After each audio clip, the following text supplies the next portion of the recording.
Bajirao Reddy institute. Today analysis के आज के अंक में हम 18 मार्च 2024 के दो प्रमुख मुद्दों पर चर्चा करेंगे और ये दोनों मुद्दे जो हैं भारतीय कृषि यानी भारत के लिए जो महत्वपूर्ण है कृषि प्रणाली उससे जुड़ी हुई है, किसानों से जुड़ी हुई है।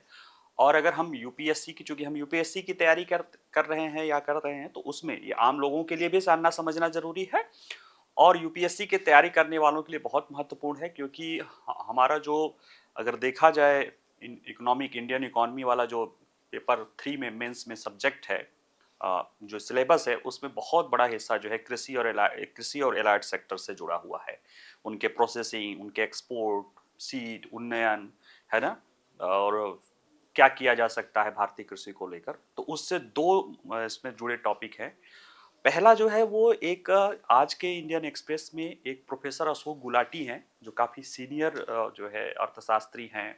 कृषि के क्षेत्र में उनका बहुत ही विशाल अनुभव है और उनके द्वारा लिखा गया यह लेख है कि भारतीय कृषि क्षेत्र में विविधीकरण की आवश्यकता क्यों है, खास तौर से वो क्षेत्र जो कि एमएसपी आधारित धान गेहूं पर अभी निर्भर हैं, यानी पंजाब हरियाणा के किसानों के बारे में या उसी खेती बारे। क्योंकि देखा जाए तो कृषि के लिए जो है यही दो माने जाते हैं, लेकिन जब उसमें उन्होंने अध्ययन करके देखा कि प्रति हेक्टेयर जो है मूल्य उत्पादकता की बात आती है कि किसान को प्रति हेक्टेयर कितनी अर्निंग होती है, तो ये पंजाब, जो कि कह सकते हो कि भोजन का कटोरा या आप कह सकते हो कि खाद्य कटोरा है खाद्यान्न का, वह किसानों को उपज देने के मामले में पंजाब प्रति हेक्टेयर पूरे भारत में 13वें स्थान पे है। तो कहीं ना कहीं ये थोड़ा सा सोचने की जरूरत है कि क्यों ऐसा है। ठीक है, दूसरा मुद्दा है इसी से, कृषि क्षेत्र से ही, कृषि में वृद्धि जो है, कृषि क्षेत्र खासतौर से किसानों की आय कैसे बढ़ाई जाए, सरकार इस पे बल दे रही है। उसमें जो है सरकार जो है सहकार से समृद्धि यानी कोऑपरेटिव से विकास लाना चाह रही है और वर्तमान सरकार की सहकारिता को लेकर कितना महत्व है कि माना जो है प्रधानमंत्री ने ये मंत्रालय जो है गृह मंत्री को दिया है, यानी अमित शाह जी को दिया है। और ये माना जा रहा है, भले वो प्रोटोकॉल में तीसरे स्थान पे हैं, लेकिन ये माना जाता है कि वो प्रधानमंत्री के सबसे करीबी मंत्री है। ऐसे में प्रधानमंत्री ने अपने सबसे करीबी मंत्री को सहकारिता मंत्री बनाया है। इसका मतलब है कि वर्तमान सरकार ये चाहती थी कि सहकारिता का वो सहकारिता वो है जो किसानों की आय को बढ़ाएगी। अभी देखेंगे कैसी है। ठीक है, और ये मुद्दा हम क्यों कह रहे हैं कि जो है 3 सहकारिता क्षेत्र की 3 प्रमुख समितियों को लाया गया है जो किसानों की बहुत सारी समस्याओं को दूर कर सकती है। ठीक है, तो देखा जाए तो आज के दोनों टॉपिक हम डिस्कस कर रहे हैं, दो ही रखे हैं, क्योंकि एक तो एक पर्टिकुलर एक सब्जेक्ट स्पेशल हो जाएगा, एक टॉपिक स्पेशल हो जाएगा, और जो छोटे छोटे मुद्दे हैं वो फिर कभी कवर हो जाएंगे। ठीक है, तो चलिए पहले देखते हैं कि भारत में कृषि क्षेत्र में विविधता लाना क्यों महत्वपूर्ण है। प्रोफेसर गुलाटी का ये लेख है और इस लेख में उन्होंने बताया है कि अगर हमें भारत में कृषि क्षेत्र में किसानों की आय बढ़ानी हो, आप भी सोचो कि अगर आपको किसानों की आय बढ़ानी हो तो किसान खेती करता है, कृषि से यानी भूमि से, जमीन से ही वो चीजें उपजाता है, चाहे अन्न उपजाए, चाहे फल उपजाए, चाहे जो है कह सकते हो कि एनिमल जो है रेयरिंग करे या जो भी करे, वो कृषि पर ही, वो भूमि पर ही निर्भर होता है। तो ऐसे में जिस भूमि में, मतलब अगर पर हेक्टेयर वाइज देखें तो पर हेक्टेयर वाइज जिस भूमि की उत्पादकता यानी पैसे मूल्यवर्धन सबसे ज्यादा होगा, उसका किसान सबसे ज्यादा कमाएगा। अगर एक किसान है जिसके पास 1 हेक्टेयर है, 1 हेक्टेयर के ज्यादातर किसान है, कोई 1 हेक्टेयर में 50,000 कहीं उपजा हो रहा है, कहीं 5 लाख हो रहा है, तो निश्चित रूप से जो 5 लाख वाला किसान है वो ज्यादा संपन्न होगा। क्यों? क्योंकि वो समान रिसोर्स में भूमि से वह ज्यादा उत्पादन कर रहा है और हमारा बल अब खाद्य सुरक्षा कृषि से ज्यादा उत्पादकता से नहीं, बल्कि बल है हमारा उत्पादकता के साथ साथ किसानों की आय भी बढ़े। और इसको इन्होंने बड़े विश्लेषण ढंग से उन्होंने कई सारे जो है पहलुओं को कवर करते हुए जो है किया है और आधार लिया है कि कैसे प्रति हेक्टेयर कृषि की मूल्यवर्धन या उत्पादकता राज्यों के क्रम में बताया है, 2021 के आधार पर गणना की है और उसके आधार पर तुलना किया है कि अगर जो परंपरागत कृषि वाले क्षेत्र वाले राज्य हमारे जहन में आते हैं कि अगर माना जाए कि प्रति हेक्टेयर किसानों को आय सबसे ज्यादा कहां होती है, तो आप में से ज्यादातर लोग पंजाब कह दोगे। ऐसी बात नहीं है। पंजाब जो है, अगर प्रति हेक्टेयर किसानों को सबसे ज्यादा आय देखा जाए तो पंजाब 13वें स्थान पे है, यानी 12 राज्य पंजाब से बेहतर स्थिति में। यहां तक कि झारखंड में जो है प्रति हेक्टेयर किसानों की आय यानी किसी की उत्पादकता मूल्य के आधार पे मूल्यवर्धन किससे, पंजाब से ज्यादा है। तो ठीक है, इसी समस्या को हम इसके विभिन्न उसको देखते हैं, तो मुद्दा देखते हैं। तो मुद्दा यही है कि जैसे मैंने अभी कहा कि जब आपको लगे, आपसे कोई प्रश्न पूछे कि कृषि आधार पर, हेक्टेयर आधार पर कृषि में कहां सबसे ज्यादा मूल्यवर्धन हो रहा होगा, तो आप लोगों में से ज्यादातर लोग, अगर हम भी ये नहीं पढ़े होते, हालांकि हमें तो पढ़ते पढ़ते पता हो गया होगा, आप लोग भी समझ रहे हैं, लेकिन आम आदमी से पूछो कि कहां का किसान प्रति हेक्टेयर सबसे ज्यादा कमाता होगा, तो आंख बंद करके पंजाब हरियाणा के किसानों के बारे में बता देगा।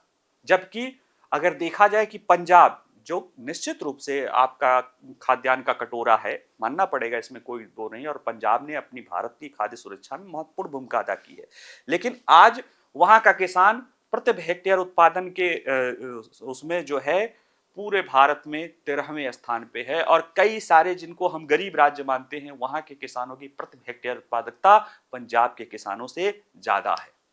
ठीक है, तो ऐसा क्यों है, उसको अगर पहले देख लें कि क्यों, क्या है, उसको क्रम देख लिया जाए, ये मुद्दा है। तो इसमें देखिए कि प्रत्येक, जैसे ये कहा गया है, तो इसमें जो गणना इन्होंने की है वो ये की है कि टोटल कितना एरिया जो है ऊपर खेती की गई थी, और टोटल कितना कृषि का वैल्यू एडिशन हुआ, यानी कितना कृषि मूल्य उत्पादन हुआ। पैसे मौद्रिक मूल्य में, जीडीपी में योगदान मौलिक मूल्य में होता है, तो राज्य की कितने क्षेत्रफल में हेक्टेयर में जो है खेती की गई थी, कृषि कार्य किए गए थे, और उससे कितना मूल्य, कृषि मूल्य जनरेट हुआ, उसको जब भाग दिया गया तो प्रति हेक्टेयर निकाला जाता है। ठीक है, तो इसी आधार पे तुलना करते हैं। तो उन्होंने दो कहा कि शुद्ध बोए गए क्षेत्र के आधार पे, नेट सोइंग एरिया के माध्यम से कृषि जीडीपी हेक्टेयर को देखते हैं, तो आंध्र प्रदेश 6.43 लाख रुपए प्रति हेक्टेयर के साथ सबसे आगे है। यानी आंध्र प्रदेश का किसान 1 हेक्टेयर, अगर वो वहां पे अगर देखा जाए,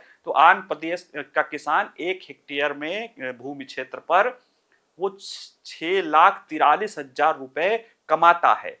अब वो कृषि में सिर्फ फसल ही नहीं है, ये याद ध्यान रखिएगा, कृषि सेक्टर में फसल है, हॉर्टिकल्चर है, एनिमल हस्बेंड्री है, और जो है मछली पालन है, जो है पोल्ट्री है, बहुत सारा चीज है। इवन दैट इथेनॉल भी उसमें शामिल हो रहा है, यानी ऊर्जा उत्पादक, जो हमारे परिवहन मंत्री कहते हैं गडकरी जी कि अब हमारा किसान ऊर्जा उत्पादक बनेगा। ठीक है, तो वो सब उसमें शामिल है। इसके बाद पश्चिम बंगाल 5,19,000 रुपए प्रति हेक्टेयर, वहां का किसान एक औसत रूप से, सभी नहीं लेकिन एक औसत निकाला जाता है, तो पंजाब जो है पश्चिम बंगाल में जितने हेक्टेयर पे खेती की जाती है, और टोटल पश्चिम बंगाल में कृषि से जितनी आय होती है उससे भाग दिया जाता है, तो 5.19 लाख हेक्टेयर है।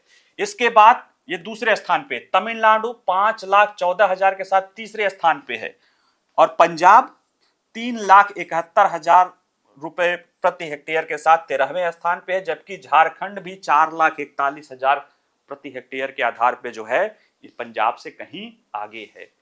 तो देखिए कहां 6,43,000, कहां 3,71,000, यानी आंध्र का देखा जाए तो पंजाब के किसानों से उसकी प्रति हेक्टेयर उत्पादकता 70% से ज्यादा है।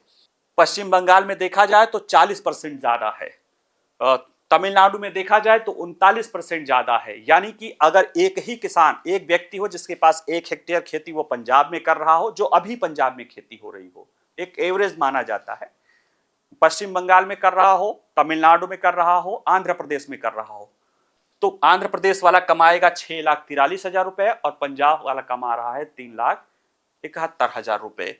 तो कहां का किसान ज्यादा सुखी होगा? जहां का किसान ज्यादा कमाएगा, क्योंकि भाई भौतिकवादी और मौद्रिक दुनिया है, तो 6,43,000 वाला कमाने वाला किसान देखा जाए तो ज्यादा वेलबींग होगा, वो ज्यादा बेहतर उसके पास होगा। ठीक है, तो ऐसे में ये बताता है कि पंजाब में ऐसी स्थिति, या पंजाब कृषि जीडीपी हेक्टेयर के आधार पर पंजाब में पीछे रहने का कारण क्या है। तो देखिए इसमें बताया गया है कि कृषि में प्रति हेक्टेयर मूल्यवर्धन के मामले में पंजाब से आगे रहने वाले जो हैं जो देश है वो उन्होंने उच्च मूल्य वाले कृषि उत्पादों के लिए विविध उत्पादन टोकरी को चुना है। उन राज्यों ने वैसे हाई वैल्यू प्रोडक्ट को जो है कृषि के लिए जो जो ऐसे फसलें या ऐसे क्षेत्रों को चुना जो उच्च मूल्य जनरेट करते हैं, न कि पंजाब की तरह धान गेहूं वाले जो है फसलों को जो कि एमएसपी के आधार पे एश्योर्ड इनकम देते हैं और हाईवी सब्सिडी पर उर्वरक और बिजली के हैवी सब्सिडी पर वो क्या है आधारित है। और इसलिए पंजाब के सकल देखिए फसल क्षेत्र का 84% गेहूं और चावल के अधीन है, जिसके कारण इसके 76% भूजल ब्लॉकों का भी अत्यधिक दोहन हो रहा है। यानी कि एक तो उनका मूल्य, अब चलो ठीक है एमएसपी मिल रही है, भूदोहन कर ले, पंजाब के किसान ही सुखी हो जाए।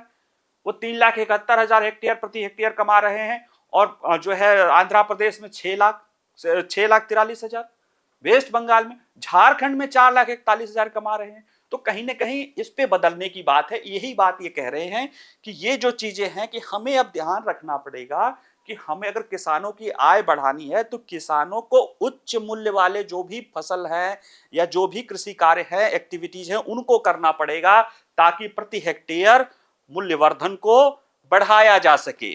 तो ये बताते हैं कि पंजाब और हरियाणा को चावल से दूर जाना पड़ेगा। ठीक है, ये अनुमान लगाते हैं कि पंजाब में हरियाणा मिला के 45 लाख हेक्टेयर क्षेत्रफल पे चावल और धान की खेती होती है। उसमें से 15 लाख हेक्टेयर को कम से कम ये धान की खेती यानी चावल की खेती से दूर जाना पड़ेगा। और उसके लिए उसमें जो भी हो कि वो दलहन की करे, तिलहन की करे, मुर्गी पालन करें, एथेनॉल के लिए मक्का उपजाएं, फलों और सब्जियों को स्थानांतरित करें, जिसमें भी करें, लेकिन कम से कम 15 लाख जो है हेक्टेयर यानी 1/3 जो है कृषि क्षेत्र जो है पंजाब का, उसको चावल से हटा के दूसरे में जाना होगा। ये होगा कैसे, इसको कैसे किया जा सकता है, इसको बता रहे हैं कि अभी जो पंजाब में प्रति हेक्टेयर अगर सब्सिडी देखा जाए राज्य और केंद्र सरकार का मिला के तो 25,000 जो है जो उर्वरक और बिजली का आता है, चूंकि वहां मुफ्त बिजली है, टोटल 25,000 प्रति हेक्टेयर आता है। ऐसे में जो किसान धान की जगह कोई और फसल लगाए उनके खाते में सीधे सीधे 25,000 रुपए प्रति हेक्टेयर देने की बात ये कहते हैं। उससे क्या होगा कि उन किसानों को क्या होगा, दूसरे फसलों की तरफ जाने को लेकर मोटिवेशन मिलेगा। लेकिन सिर्फ इससे काम नहीं चलेगा कि इन फसलों को, पंजाब के किसानों को अगर आय कमानी है, ये कह रहे हैं कि अगर पंजाब के किसानों को अगर आय कमानी है तो इन राज्यों से सीखना पड़ेगा। जो राज्य पंजाब से बेहतर कर रहे हैं, यानी जो शुरू के 3 राज्य हैं, उनके बाद उनसे सीखना पड़ेगा कि उन्होंने कृषि को उन क्षेत्रों को चुना जो ज्यादा मूल्यवर्धन कर रही है। उन्होंने ऐसे में पंजाब के किसान भी उस तरफ जा रहे हैं। जैसे देखिए कि आंध्र प्रदेश के किसान कृषि में शुद्ध बोए गए क्षेत्रफल के प्रति हेक्टेयर अपने पंजाबी समकक्ष की तुलना में 24% अधिक मूल्य वर्धन अर्जित कर रहा है। यानी आंध्र प्रदेश का किसान अपने समकक्ष जो है पंजाब के किसान से समान क्षेत्रफल में 74% ज्यादा लाभ पा रहा है। तो ऐसा है कि कहीं ना कहीं क्यों पा रहा है, क्योंकि उसने कुछ अलग किया है। ये बात तो सिर्फ यही नहीं कि सरकार जो है सब्सिडी दे दे या कुछ और फसल, अगर और लाभ कमाना है तो पंजाब के किसानों को, हरियाणा के किसानों को उच्च मूल्य वाली फसलों की तरफ जाना पड़ेगा। मैं पहले भी बताया था जब किसान आंदोलन की बात चल रही थी कि पंजाब हरियाणा जा सकते हैं, क्योंकि यहाँ के किसान जो है, एक तो इनकी भूमि आकार, जोत आकार बड़ा है, दूसरी बात ये टेक्निकली रूप से भी सक्षम है, संसाधन के रूप से भी सक्षम है, तो वो रिस्क ले सकते हैं। इसलिए ये वैल्यू एडिशन या जो उच्च मूल्य वाली हाई वैल्यू जो फसलें हैं या जो कार्य हैं उसको ये कर सकते हैं। जबकि अन्य राज्यों के जब ये किसान कर सकते हैं तो पंजाब के, हरियाणा के भी किसान ये कर सकते हैं। अब जो 3 टॉप के जो मूल्यवर्धन वाले राज्य हैं, यानी जो है आंध्रा देखा जाए 2021-22 में आंध्रा, तमिलनाडु जो है, वेस्ट बंगाल और तमिलनाडु, ये 3 राज्यों का जो है नंबर 1 पर रहे हैं प्रति हेक्टेयर मूल्यवर्धन के मामले पर, और पंजाब 13वें स्थान पर रहे। तो शुरू के 3 राज्य हैं। अगर देखा जाए आंध्र प्रदेश में देखा जाए तो आंध्र प्रदेश भारत में प्रति हेक्टेयर सबसे ज्यादा उत्पादकता क्यों, क्योंकि वहां पे वहां के किसानों ने अपने इनलैंड जो है फिशरीज, यानी कि भूमि के, यानी जो तालाब, नदी, पोखरों में जो पॉन्ड्स में जो मछली निकाला जाता है, समुद्र से बाहर के जो है उसके मामले में उन्होंने बहुत अच्छी प्रगति की है, खासतौर से झींगा उत्पादन को लेकर। जहां तक आंध्र प्रदेश का है, उसके अपने टोटल कृषि मूल्यवर्धन का जो है 24% हिस्सा वो मत्स्य पालन से प्राप्त करते हैं, और भारत के टोटल मत्स्य राष्ट्रीय उत्पादन में 30% का योगदान किसका है? आंध्र प्रदेश का है। और वैसे भी देखा जाए तो अगर मछली पालन किया जाए, साधारण वाला जो है मछली पालन किया जाए, थोड़ा टेक्निकल ढंग से किया जाए, तो प्रति हेक्टेयर यह माना जाता है कि 1.5 से 1.5 लाख रुपए तो आराम से जो है रोहू, ग्रास जैसी मछलियों को पालन करके भी किया जा सकता है। और एडवांस करेंगे तो थोड़ा ज्यादा रहेगा, रिस्क रहेगा, लेकिन जो रोहू ग्रास है उसको भी करके प्रति एकड़ जो है 1 से 1.5 लाख यानी हेक्टेयर पे आएंगे तो 4 से 5 लाख वो पहुंच जा रहा है। और वहां पे तो झींगा भी, उच्च झींगा भी कर रहे हैं, जिसके एक्सपोर्ट कर रहे हैं, जिसके कारण वहां की जो है दक्षता, लाभप्रदता बढ़ रही है। अब जैसे पंजाब के किसानों को सरकार ने दलहन आदि के कहा, तो ये विरोध है कि हमारे यहाँ कई सारी जमीनें ऐसी हैं जो बारिश के समय वहां पर पानी बुरा रहता है, तो वहां पे मछली पालन करो ना, क्या करना है, मछली पालन करो, झींगा पालन करो, कुछ भी करो जिससे तुम्हारी उत्पादकता बढ़े। क्योंकि उससे जब तक आप हाई वैल्यू प्रोडक्ट नहीं उत्पादन करेंगे तब तक आपका मूल्य, आपकी आय नहीं बढ़ सकती है एक लिमिट से ज्यादा। ठीक है। दूसरा है तमिलनाडु, देख लेते हैं। आंध्र प्रदेश में तो चलो मछली पालन से किया, तमिलनाडु ने कैसे वो करामात दिखाया कि दूसरे स्थान पे पहुंच गया। तो तमिलनाडु के किसानों ने अगर देखा जाए तो फल उत्पादन में बहुत रहे, केले और आम के उत्पादन में उन्होंने बहुत बहुत ही ज्यादा बेहतरीन प्रदर्शन किया है। और यह देखिए कि पंजाब के उसके समकक्ष की तुलना में 39% से अधिक मूल्य सृजन करते हैं। और इनके यहां सिर्फ ये नहीं कि बागवानी अपनाए हैं, इन्होंने बागवानी में तकनीकी पहलू भी अपनाया है।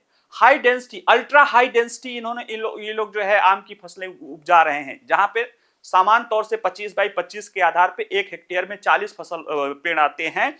लेकिन यहाँ पे उन्होंने इतना ज्यादा हाई डेंसिटी करके किया ना कि उसके कारण जो है कम समय में, कम जो है इनपुट में ज्यादा फसल का उत्पादन हो रहा है, जिसके कारण इनके यहाँ भी प्रति हेक्टेयर जो है उत्पादकता मूल्य जो है ज्यादा है। पश्चिम बंगाल 2021-22 की तुलना में पश्चिम बंगाल जो है अपने पंजाब की बार बार तुलना क्यों की जा रही है, कोई गुलाटी इसलिए नहीं कह रहे हैं कि वहां पे, क्योंकि पंजाब हमारा कृषि का सिरमौर है। हमें दिमाग में कुछ आता है कि कृषि में सबसे बेहतर कर रहा होगा तो पंजाब कर रहा होगा, लेकिन देखा जाए तो भारत के और राज्य के ऐसे किसान हैं जो पंजाब के अपने समकक्ष किसानों से बहुत बेहतर, 40% बहुत ज्यादा होता है। ठीक है, 40% ज्यादा कमा रहे हैं प्रति हेक्टेयर, कहां के? वेस्ट बंगाल। और आपको ये बता दें कि वहां पे ये कैसे हो रहा है, वहां पे ये करामात हो रहा है सब्जियों की खेती से। वेस्ट बंगाल में सब्जियों की खेती खासतौर से इतना है कि केंद्र सरकार ने वहां एग्रीकल्चर जो है निर्यात क्षेत्र की स्थापना की है 3 जिलों के लिए, नादिया, मुर्शिदाबाद, उत्तरी 24 परगना डिस्ट्रिक्ट को लेकर। और सब्जियों की सालों भर खेती होती है, और वहां पे उसका देखा जाए तो वहां पे कुल बोया गया क्षेत्र 100 फसल सघनता यानी क्रॉप इंटेंसिटी 199% है। यानी कि देखा जाए तो वो डबल पे वो कर रहे हैं, जितना फसल आया जा सकता उससे ज्यादा वो इंटेंसिटी है जितना क्षेत्रफल है। और उसके कारण प्लस सब्जियों के कारण वहां पे क्या हो रहा है, वहां की किसानों की वहां के प्रति हेक्टेयर जो है आय क्या हो रही है, बढ़ रही है। ऐसे में पंजाब के किसान इससे सीख सकते हैं। गुलाटी जी सिर्फ यही नहीं रुकते हैं, वो बताते हैं कि पंजाब के किसान क्या कर सकते हैं। तो वो कहते हैं कि वो तो चलो सब ठीक है, पंजाब के लिए जो उच्च मूल्यवर्धित कृषि क्षेत्र है उसको कहते हैं कि पंजाब के डेयरी सेक्टर में बहुत बड़ा जो है स्कोप है। वो कैसे? वो बता रहे हैं कि पंजाब का डेयरी सेक्टर देखिए 2019 और 20 में पंजाब के सकल कृषि मूल्य उत्पादन में 28% का इसका योगदान किसका है? डेयरी सेक्टर का है। और जो इसकी विकास क्षमता बता रहा है कि अगर इस क्षेत्र में जाया जाए तो यह और बेहतर कर सकते हैं।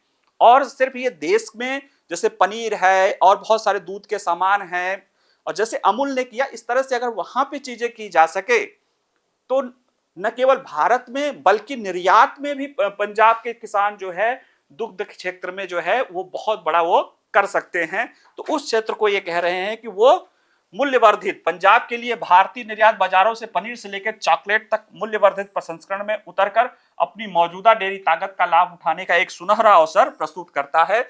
जो उनके पास ऑलरेडी एक है पशुपालन जिसमें वो आगे बढ़ सकते हैं, उसको कर सकते हैं। ठीक है। और ऐसे में वही बात ये कह रहे हैं कि अगर भारतीय कृषि को पुनर्जीवित करने और किसानों की आय बढ़ाने की दिशा में पारंपरिक तरीकों से आगे बढ़ने की आवश्यकता जो है नहीं है, अब हमें उससे हटना पड़ेगा। यदि पंजाब और हरियाणा वास्तव में अपने किसानों को समृद्ध बनाना चाहते हैं तो ये कहते हैं कि उन्हें मांग संचालित उच्च मूल्य वाली कृषि प्रणाली को अपनाने की आवश्यकता है, ताकि जहां पे मांग ज्यादा हो, जिसकी डिमांड ज्यादा हो। अभी हम तो कंजम्पशन, अब चलो निर्यात छोड़ दो, हम अपने कंजम्पशन को देख लें कि हमारा खपत कैसा है। तो जो आंकड़े आए हैं एनएसएसओ को, वो बता रहे हैं कि पिछले 10 साल के बाद, हालांकि 5 साल में आता है लेकिन 10 साल के बाद देखा गया है कि जो हमारा कंजम्पशन पैटर्न है वो गांव में, रूरल एरिया में बदला है। पहले लोग अपने आय का बड़ा हिस्सा भोजन पे खर्च करते थे, अब कम कर रहे हैं लेकिन वो भी बड़ी मात्रा में, पिछले के जितना करते थे उससे ज्यादा है। और उसमें जो अब भोजन में करते हैं वो तो करते हैं, उसमें जो दिख रहा है कि अनाजों की अपेक्षा दाल, दूध, ये प्रोटीन के प्रोडक्ट और पैक्ड फूड पे ज्यादा जा रहे हैं। यानी कि कहीं ना कहीं भारत में भी बहुत बड़ा, जैसे जैसे लोगों की आय बढ़ेगी बहुत बड़ा मांग बढ़ने लगेगा। तो कहीं ना कहीं ये चीजें, इसको जो है राज्य अपने किसानों को, सिर्फ पंजाब हरियाणा के नहीं, सभी राज्य अपने किसानों को उच्च मूल्य वाली फसलों को उगाने को लेकर प्रेरित कर सकते हैं। खासतौर से वो किसान तो जा ही सकते हैं जो कि थोड़ा साधन संपन्न हो, लेकिन उनको वो मानसिकता बदलनी होगी कि हम एस्योर्ड हैं, हमें एकदम अरे यार कुछ करना ना पड़े, बस ठीक है, धान गेहूं में कोई रिस्क नहीं होता, हो जाता है, एमएसपी पे सरकार खरीद लेती है, प्रति हेक्टेयर कम ही आता है लेकिन आ जाता है। इस मानसिकता जो है कहीं ना कहीं आपकी उद्यमशीलता को रोकता है।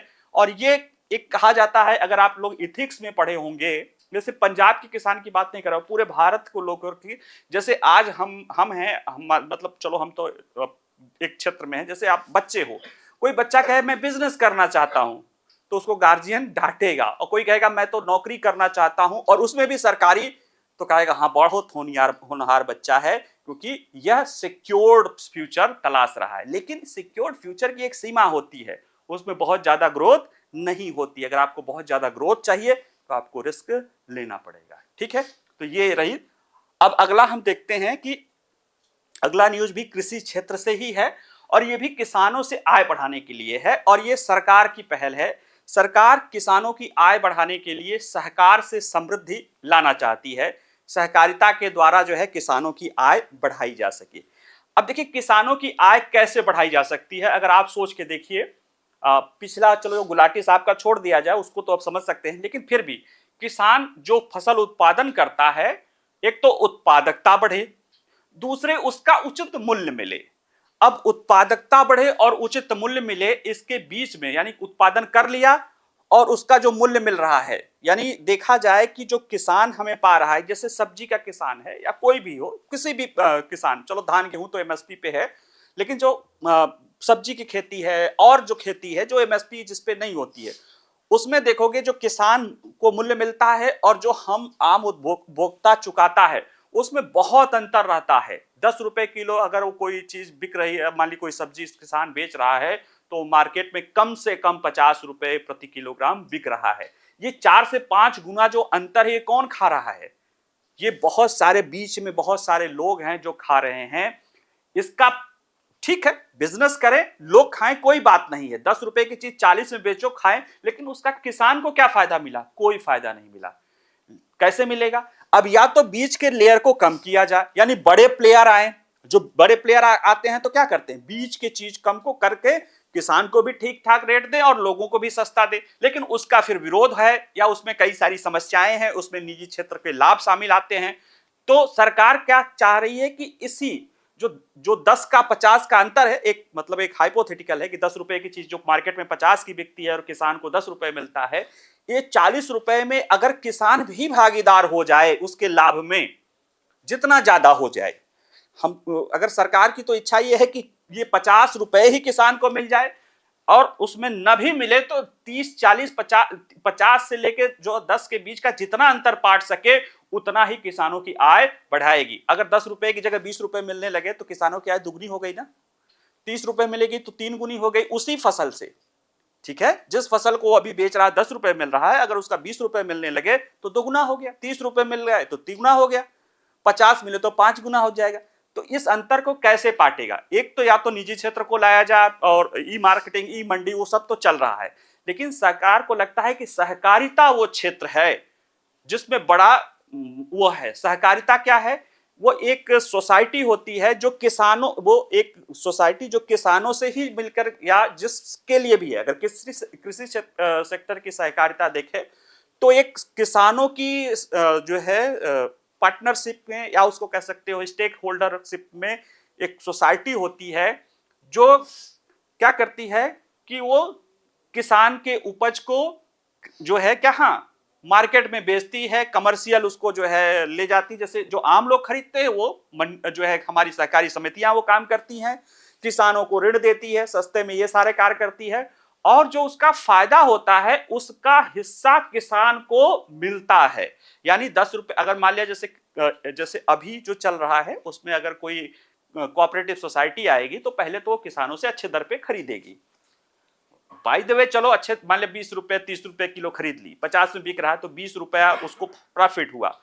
चूंकि वो किसानों की ही संस्था रहती है तो जो उसका खर्चा ब्याज सब आया, मान लिया 10 रुपया खर्चा आ गया, तो जो 10 रुपया बचा वो किसके जेब में जाएगा? अभी जो उसमें बिचौलिए होते हैं या जो मिडिल मैन है उसके जेब में जाता है, उसमें क्या जाएगा? वो 10 रुपए किसानों के जेब में चल जाएगा, क्योंकि उसके पार्टनरशिप, उसके सहकार स्टेक होल्डर किसान है। इसलिए सरकार सहकारिता से कृषि क्षेत्र में समृद्धि लाना चाहती है और इसमें बहुत सारा प्रयास भी किया है। इसी को लेकर 3 समितियां अभी जल्द स्थापित की गई हैं। एक है उसमें बीज को लेकर जो है, एक है एक्सपोर्ट को लेकर, और एक है जैविक कृषि को लेकर है। तो इन्हीं तीनों चीजों को लेकर हम ये इस मुद्दे को चर्चा में है। तो देखिए परिचय में क्यों है, या जो है, तो गृह एवं सहकारिता मंत्री अमित शाह ने 3 नई सहकारी समितियों NCOL, नेशनल कोऑपरेटिव और जो है organic limited, NCEL, national cooperative export limited, and BBSSL, भारतीय बीज, ऐसे कुछ करके नाम है, भारतीय बीज सहकारी समिति लिमिटेड है। इसको कहा है कि भारतीय कृषि की कई समस्याओं को हल करने में मदद करेगी, जैविक खाद्य पदार्थों सहित कृषि उत्पादों के निर्यात को बढ़ावा देकर ये किसानों की आय बढ़ाएगी। ये बातें उन्होंने कहा जहां पे इसके लिए जो है हेड ऑफिस की स्थापना कर रहे थे, उद्घाटन कर रहे थे, उसी को लेकर किया है।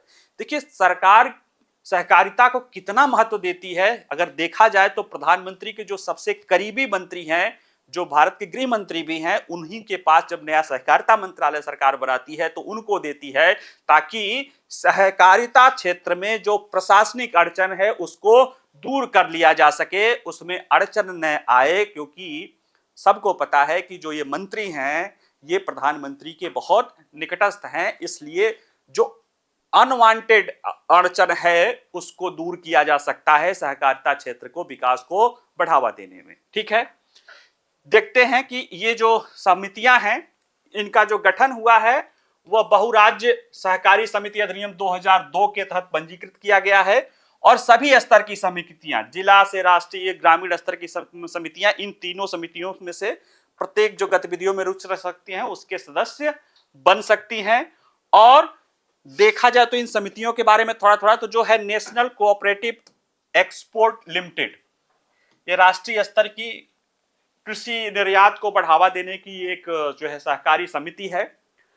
इस समिति में देखिए सहकारी क्षेत्र में निर्यात को बढ़ावा देने के लिए किया गया है, और यह सहकारी समितियों और संबंधित संस्थाओं की वस्तुओं और सेवाओं का प्रत्यक्ष निर्यात करेगी। अभी क्या करेगी कि ये जो इस सहकारी समितियां हैं या और भी जो जुड़े हुए किसान हैं या जो भी उससे है उनसे वो खरीदेगी और निर्यात का काम करेगी।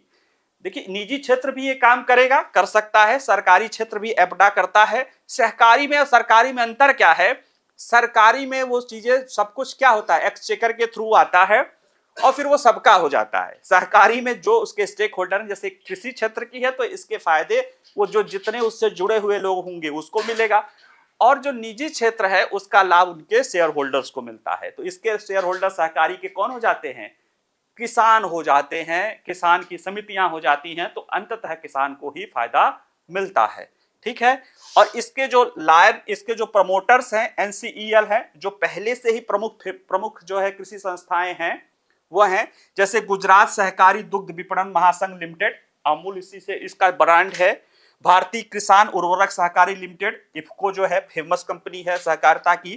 कृषक भारती सहकारी लिमिटेड क्रिवको, राष्ट्रीय कृषि सहकारी विपणन महासंघ नेफेड, और एनसीडीसी जो है वही राष्ट्रीय सहकारी विकास निगम। ये कुछ प्रमुख राष्ट्रीय स्तर की बड़ी जो है राष्ट्रीय और राज्य स्तर की बड़ी सहकारी समितियां हैं, वो इसके प्रमोटर में, उसके जो है प्रमोट करने में शामिल है। नेशनल कोऑपरेटिव ऑर्गेनिक्स लिमिटेड, यह भी जो है एक राष्ट्रीय स्तर पे ऑर्गेनिक या उत्पादों को, कृषि क्षेत्र में जो जैविक उत्पाद है उसको बढ़ावा देने में इसकी जो है लाया गया है। और ये देखिए, यह सहकारी क्षेत्र के जैविक उत्पादों के एकत्रीकरण, खरीद, प्रमाणन, परीक्षण, ब्रांडिंग और विपणन के लिए एक अम्ब्रेला ऑर्गेनाइजेशन के रूप में कार्य करेगा। हम जैविक क्षेत्र में अपने किसी क्षेत्र किसानों को ले जाना तो चाहते हैं, उसमें बहुत बड़ा अवसर है। कैसे देखा जाए तो अभी जो है पूरे दुनिया में 10 लाख करोड़ का जो है जैविक या ऑर्गेनिक जो है उत्पाद है, ऑर्गेनिक प्रोडक्ट का, और भारत कितना कर रहा है? सिर्फ 7,000 करोड़। ऋषि मनीषियों का देश, औषधि और हमारी पूरी कल्चर ही, व्यवस्था ही जो है, संस्कृति ही जो है प्रकृति और उसके साथ जुड़ी होने के बावजूद आज 10 लाख करोड़ के व्यापार में हम सिर्फ 7,000 करोड़ का निर्यात कर रहे हैं। हम कहाँ आ गए हैं? हमारा उद्देश्य है कि उसी 7,000 करोड़ को कम से कम 70,000 करोड़ तक ले जाना ही है। और वो कैसे जाएगा? सहकारी समिति जो है, बहुत सारे लोग प्रयास कर रहे हैं। ये सहकारी समिति जो है जैविक क्षेत्र के लिए जो जरूरी है, प्रमाणन है, आप अंतर्राष्ट्रीय स्तर पे कोई कर रहे हो तो जो उसका प्रमाणन कैसे करना चाहिए, उसकी खरीद कैसे, इकट्ठा ब्रांडिंग कैसे करना है, ये सारा काम ये करेगी। और इसमें भी देखिए, इसके भी जो प्रमोटर हैं वो एनएफेड है, एनडीडीबी है, एनसीडीसी है, वही जीसीएमएफ एमएफ, वही जो गुजरात वाला जो अमूल ब्रांड है, एनसीएससीएफ, यही सब जो है प्रमुख जो है संस्थाएं हैं वो कर रही हैं। ठीक है। भारतीय बीज सहकारी समिति लिमिटेड, यह समिति है जो भारतीय किसानों की एक बहुत बड़ी समस्या है, बीज की, अच्छे बीज की समस्या, उसको दूर करने को लेकर आई है। अभी भी कई सारी जो है निजी क्षेत्र की बहुत सारी बीज कंपनियां हैं, उनका एक तो वो अगर पहले तो गुणवत्तापूर्ण बीज नहीं देती हैं, अगर देती भी है तो इतने महंगे दाम पे देती हैं, और ज्यादातर आयात पर निर्भर है कि हमारे किसान को जो है बहुत ऊंची कीमत उसको चुकानी पड़ती है। ऐसे में जब ये सहकारी क्षेत्र की कंपनियां रहेंगी तो ये किसान से ही बीज कहाँ उत्पादन करवाएंगी? अपने यहाँ की है तो विदेश में तो जाएगी नहीं, अपने ही देश में किसानों को बीज के लिए ऑर्डर करेगी, उनको ट्रेनिंग देगी, उनसे खरीदेगी, उनसे विपणन करेगी, फिर अपने देश के ही किसानों को बेचेगी, सस्ते पे बेचेगी। और जो लाभ होगा उसका लाभ जो इससे जुड़े हुए जो समितियां हैं, जो किसान, अंततः लाभ किसको होगा? किसानों को ही होगा। तो ये वो है। इसमें देखिए, ये भारतीय बीज सहकारी समिति लिमिटेड, ये उन्नत और पारंपरिक बीज अनुसंधान और उत्पादन से संबंधित जुड़ी है और सहकारी क्षेत्र के माध्यम से उनके प्रसंस्करण और विपणन के लिए जिम्मेदार है। इसमें भी इफको, क्रिफको, नेफेड, एनडीडीबी, एनसीडीसी द्वारा जो है इसे लाया गया है। और इसका लक्ष्य क्या है? सहकारी समितियों के माध्यम से वैश्विक मानकों के अनुरूप भारत में गुणवत्तापूर्ण बीजों का उत्पादन बढ़ाना है और इस तरह से आयातित बीजों पर निर्भरता कम करना है। और इससे क्या होता है कि अच्छी गुणवत्ता वाले बीज कृषि उत्पादन बढ़ाने में मदद करेंगे और बदले में बीज उत्पादक किसानों की आय में भी वृद्धि करेंगे। मैं अपना व्यक्तिगत अपने गांव का उदाहरण बताता हूं। अब पता चला कि जैसे वहां पे जो किसान है, अगर कोई गांव का जुड़ा होगा तो एक मैं उदाहरण बता रहा हूं, सरसों जो नॉर्मल बीज बोता है किसान, वो प्रति एकड़ 2 से 3 क्विंटल पा जाए तो बहुत है। लेकिन अगर उन्नतशील बीज बोओगे तो वही एकड़ में वो किसान 8 से 10 क्विंटल, 15 क्विंटल तक उपज करता है। लेकिन वो उन्नतशील जो बीज है वो 800, 900, 1000, 1200 रुपए किलो है निजी क्षेत्रों का। हाँ, उत्पादक ज्यादा देता है, लेकिन वही है कि उतना हर किसान एफोर्ड नहीं कर सकता है। अब वही उन्नतशील बीज सस्ते कीमत पे अगर हमारे किसानों को मिल सके तो हमारे जो क्षेत्र में जैसे दलहन है, तिलहन है, इन सारे क्षेत्रों में तो क्रांति आ सकती है। क्योंकि देखिएगा, हरित क्रांति जो भारत में आई थी उसमें उन्नतशील बीजों का बहुत बड़ा महत्व था। वो महत्व आज भी बना हुआ है, क्योंकि वो बीज ही है जो मिट्टी और उसके वातावरण के साथ मिलकर अपने आप को क्या करता है, कई जो है कई गुना अपने आप को बढ़ाता है। ठीक है, तो इसलिए ये भी एक महत्वपूर्ण है। तो अब प्रश्न है कि इन तीनों समितियों का जो गठन है इसका महत्व क्या है। तो जैसे देखिए, बार बार बताता हूं कि सरकार का लक्ष्य है सहकार से समृद्धि, कोऑपरेटिव से सहकार से समृद्धि का दृष्टिकोण प्राप्त करना है। और ये सभी तीन समितियां, सहकारी समितियां कृषि और संबंधित गतिविधियों से जुड़े लोगों का उत्थान सुनिश्चित करेगी। और इसमें प्राथमिक कृषि ऋण सोसाइटी, पैक्स बोला जाता है, वो ज्यादातर न्याय पंचायत से जुड़े हुए हैं। इनके माध्यम से किसानों से कृषि उपज और बीज खरीदेंगी। इससे पैक्स और मजबूती मिलेगी, क्योंकि इससे जुड़े किसानों को उनकी उपज का बेहतर लाभ मिलेगा। और जब इसके जो ये समितियां हैं, इनके पैक्स जो है, जो स्थानीय स्तर के किसानों के ऋण, प्राथमिक ऋण कृषि समितियां हैं, वो इनके मेंबर होंगे। तो जो लाभ मिलेगा वो पैक्स को आएगा, और जो स्थानीय स्तर का किसान है वो पैक्स का मेंबर होगा। तो किसानों को लाभ, एक तो उनको बेहतर बीज मिलेगा, उनके उपज का बेहतर मूल्य मिलेगा, और जो लाभ भी मिलेगा, जो उसकी कृषि समितियां हैं उन्हीं किसानों की उपज और उसका जो लाभ कमाएंगी वह भी अंततः उन्हीं के पास आएगा। तो वही जो बताए थे कि 10 रुपए की चीज जो 50 रुपए, वो 40 रुपए का अंतर दूर करने में कृषि क्षेत्र में जो है सहकारी बहुत महत्वपूर्ण जो है योगदान अदा करता है। ठीक है, चलिए आज इतना ही। इसको पढ़िएगा, दोनों बहुत ही इंपॉर्टेंट टॉपिक है। अगर भारतीय कृषि को समझना है या कैसे आगे बढ़ाना है आप सोचते होंगे, तो उसको जरूर देखिएगा, आपके मेंस के लिए इंपॉर्टेंट है। कहीं इंटरव्यू आएगा तो उसमें आप एक एडिशनल जो है वैल्यूज दे सकते हैं, ऐसे लिखने को आ सकता है तो उसमें यही आपको इनरिच कर सकता है। ठीक है, चलिए आज के लिए इतना ही। नमस्कार।